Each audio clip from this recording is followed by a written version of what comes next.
শরীরে যারা মারছে মারধর করছে মার্ডার করছে এরা না করে আমরা করছি আমরা মার্ডার না এরা মার্ডারই তো করছে कहाँ ये गाद में रेस हुआ सर और भी कितना दिन हुआ अभी भी नहीं हुआ और एक साल का बाद उसमें से कहाँ होगा प्रोसीजर होता है लीगल प्रोसेस होता है ठीक उसका टाइम लगता है यार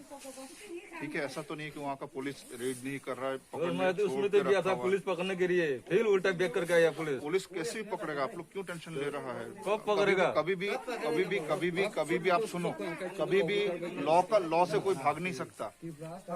लॉ सुप्रीम है देश का लॉ सुप्रीम है आप लोग समझा करो थोड़ा कोऑपरेट करो यार प्लीज थोड़ा कोऑपरेट करो देश का कानून सबसे ऊपर होता है इंदिरा में अभी कानून ही नहीं है प्रोसेस चल रहा है यार त्रिपुरा मिनिस्टर है बांग्लादेशी त्रिपुरार मिनिस्टर है बांग्लादेशी है কি ऐसा तो नहीं है ना ऐसा तो नहीं है ना এটা